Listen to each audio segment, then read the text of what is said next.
Existe uma pergunta antiga que atravessa séculos de filosofia, religião e ciência. Uma pergunta que parece simples, quase banal, em até o momento em que alguém tenta realmente respondê-la. Curiosamente, quando essa pergunta aparece em uma conversa, duas coisas costumam acontecer. Primeiro, as pessoas respondem muito rápido. Segundo, a conversa começa a ficar estranhamente desconfortável. Porque quanto mais você leva essa pergunta a sério, mais ela começa a revelar algo sobre quem você é, sobre o que você acredita e sobre o que você prefere não questionar. A pergunta é esta: o que é a verdade? Parece simples. Mas essa pergunta tem o curioso poder de desmontar debates inteiros. E hoje em dia, ela costuma receber uma resposta rápida e aparentemente sofisticada. Cada um tem a sua verdade. Você já ouviu isso? Provavelmente já disse isso. E à primeira vista, essa frase parece elegante. Parece tolerante. Parece até sábia. Mas existe um problema escondido nela. Um problema que, quando você percebe, faz boa parte do debate moderno simplesmente desmoronar. E o curioso é que quase ninguém percebe isso. Porque a frase "cada um tem a sua verdade" parece generosa, democrática, aberta. Mas filosoficamente ela é uma das afirmações mais frágeis que alguém pode fazer. E a fragilidade dela não é aparente. Ela está escondida sob uma camada de aparente bom senso contemporâneo. Para entender por quê, precisamos voltar um pouco. Não muito, e apenas até o ponto em que filósofos começaram a perguntar seriamente o que significa dizer que algo é verdadeiro. Durante quase toda a história da filosofia ocidental, verdade significava algo muito específico. Desde Aristóteles, a definição clássica era direta e elegante. Dizer do que é, e do que não é. Séculos depois, Tomás de Aquino desenvolveu a mesma intuição com outra formulação famosa, que se tornou um dos pilares da filosofia escolástica. A verdade é a adequação entre o intelecto e a realidade. Uma frase técnica para uma ideia surpreendentemente simples. Em outras palavras, uma afirmação é verdadeira quando corresponde ao modo como o mundo realmente é. Independentemente de quem a pronuncia. Independentemente de onde a pronuncia. E independentemente de como se sente ao pronunciá-la. Se eu digo que existe um livro sobre a mesa e de fato existe um livro sobre a mesa, minha afirmação é verdadeira. Se eu digo que não existe nada sobre a mesa, mas o livro está lá, então minha afirmação é falsa. Não importa o quanto eu acredite nisso. Não importa o quanto isso seja conveniente para mim. Perceba algo importante aqui. A verdade não depende da minha opinião. Ela depende da realidade. Esse ponto pode parecer óbvio, e em certo sentido é. Mas ele é o alicerce de praticamente tudo que funciona na civilização. É o pressuposto silencioso por trás de cada avanço científico, cada construção humana bem-sucedida, cada diagnóstico médico correto. A ciência depende disso. A medicina depende disso. A engenharia depende disso. O direito depende disso. Na verdade, até a culinária depende disso. Uma receita que ignora a realidade dos ingredientes simplesmente não funciona. Quando um engenheiro calcula a carga máxima de uma ponte, ele não está lidando com a sua verdade sobre tensão e gravidade. Ele está lidando com forças físicas reais. Se os cálculos estiverem errados, a ponte cai. A realidade não negocia. Quando um médico investiga uma doença, ele não pergunta qual é a perspectiva subjetiva do paciente sobre a bioquímica do seu corpo. Ele busca o que realmente está acontecendo. Qual patógeno está presente? Qual tecido está comprometido? Qual tratamento tem evidências de eficácia? A realidade do corpo existe independentemente da opinião de qualquer pessoa. Ninguém quer relativismo quando entra em um avião. Ninguém quer relativismo quando está sobre uma mesa de cirurgia.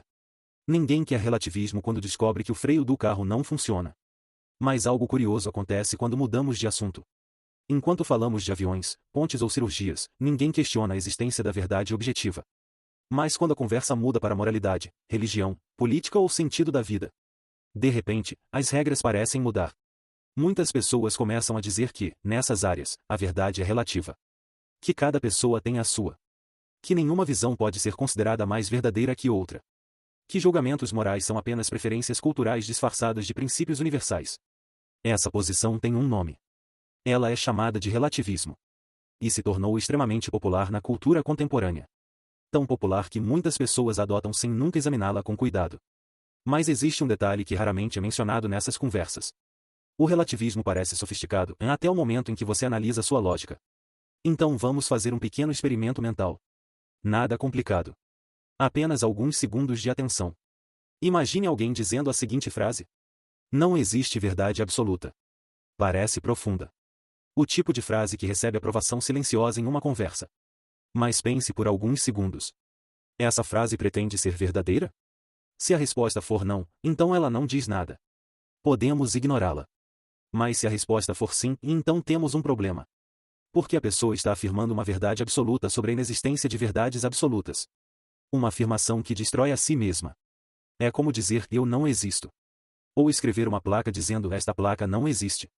Filósofos chamam isso de afirmação autodestrutiva ***. Uma afirmação que mina as próprias condições necessárias para que ela faça sentido. E esse não é um detalhe pequeno. Pensadores como Norman Geisler e Frank Turek exploraram extensivamente esse problema.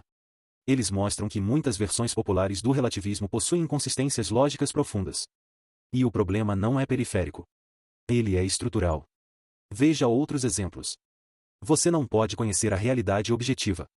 Pergunta imediata: você conhece essa afirmação objetivamente? Se pode, então acabou de contradizer o próprio argumento. Toda a verdade é relativa. Essa frase também é relativa? Se for, então talvez ela seja falsa para algumas pessoas. Se não for, então ela é uma verdade absoluta sobre a relatividade de todas as verdades. Outro colapso lógico. Mas o problema do relativismo não é apenas lógico. Ele tem consequências reais. Pense no conceito de justiça. Quando dizemos que algo é injusto, que uma lei é cruel ou que uma prática é degradante, não estamos apenas expressando uma preferência pessoal. Estamos dizendo algo muito mais forte. Estamos dizendo que algo está objetivamente errado. Quando abolicionistas lutaram contra a escravidão, eles não diziam apenas que não gostavam dessa instituição. Eles afirmavam que ela era moralmente errada. Para qualquer ser humano. Em qualquer época. Se toda verdade moral fosse relativa, essa afirmação perderia sentido.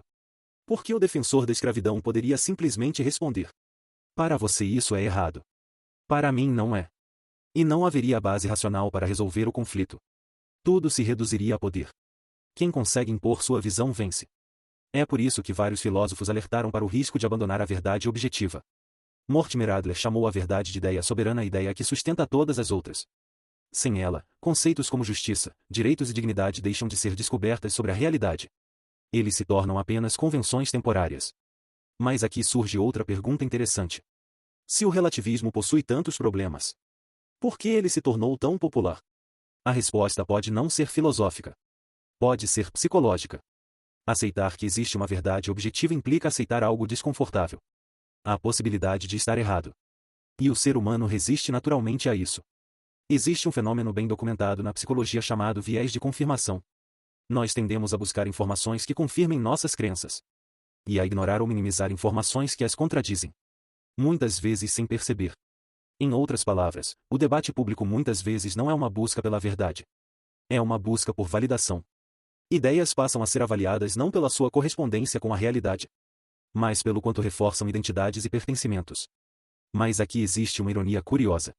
Mesmo quem defende o relativismo depende da verdade objetiva o tempo todo. Quando alguém liga o GPS e espera que as coordenadas correspondam à realidade. Quando faz exames médicos. Quando consulta a previsão do tempo. Quando investe dinheiro baseado em dados econômicos. A vida prática exige contato constante com a realidade. O relativismo funciona apenas no nível abstrato. Na prática, ele sempre cede. E isso nos leva a uma pergunta ainda mais profunda. Se a verdade é a correspondência entre mente e realidade, por que a realidade é inteligível? Por que o universo possui uma estrutura que pode ser compreendida pela mente humana? Por que leis matemáticas descrevem o cosmos com tanta precisão? O físico Eugene Wigner chamou isso de a incompreensível efetividade da matemática. Estruturas matemáticas criadas por abstração acabam descrevendo o universo físico com precisão surpreendente. Por quê? Por que o universo não é simplesmente caos? Essa pergunta intrigou filósofos e cientistas por séculos. Pensadores como Tomás de Aquino sugeriram que a inteligibilidade do mundo aponta para uma fonte racional da realidade. Não é uma prova definitiva. Mas é uma pergunta legítima. E uma pergunta profunda. Independentemente da resposta final, uma coisa se torna clara. A questão da verdade não é periférica. Ela está no centro das perguntas mais fundamentais sobre realidade, conhecimento e moralidade. Ignorá-la não faz o problema desaparecer. Então voltamos à frase moderna com a qual começamos. Essa é a sua verdade. Essa é a minha. Depois de tudo que vimos, fica claro que essa frase não resolve o problema da verdade. Ela apenas o evita. Porque duas afirmações contraditórias não podem ser verdadeiras ao mesmo tempo e no mesmo sentido. Esse é o princípio da não contradição. Um dos fundamentos mais básicos do pensamento racional. Sem ele, não existe ciência. Não existe debate. Não existe sequer a possibilidade de afirmar que o relativismo é verdadeiro. Tudo se dissolve. E uma cultura que dissolve a distinção entre verdade e falsidade não se torna mais livre. Ela se torna mais vulnerável a quem tem mais poder para impor sua narrativa. Então talvez a pergunta mais importante não seja filosófica no sentido técnico. Talvez seja pessoal. Estamos realmente interessados em descobrir o que é verdadeiro? Ou estamos apenas interessados em proteger aquilo que já acreditamos? Porque buscar a verdade exige algo raro. Humildade intelectual real. A disposição de seguir o argumento mesmo quando ele leva a lugares desconfortáveis. Significa admitir que crenças antigas podem estar erradas. Mas também significa algo extraordinário. Significa que existe uma realidade que pode ser conhecida. Não perfeitamente, mas progressivamente. Significa que o diálogo humano pode ser mais do que disputa de opiniões. Pode ser uma investigação conjunta. Uma colaboração em busca do real. Mas isso só faz sentido se a verdade existir. E se estivermos dispostos a levá-la a sério. No final das contas, a verdade não depende da nossa aprovação. Ela não precisa da nossa validação. Ela não se dobra às nossas preferências. Ela continua sendo o que é. Antes de nós. Independentemente de nós. E depois de nós. A única pergunta real, então, é outra. Estamos dispostos a procurá-la? Com coragem suficiente para mudar de ideia quando necessário? Com humildade suficiente para admitir quando estamos errados? Porque essa pergunta não pode ser respondida em teoria. Ela só pode ser respondida na prática. Na próxima evidência. No próximo argumento. Na próxima vez em que a realidade desafiar aquilo que você preferia acreditar. E então talvez a pergunta mais importante não seja apenas: o que é a verdade? Mas algo ainda mais direto. Você realmente quer descobri-la?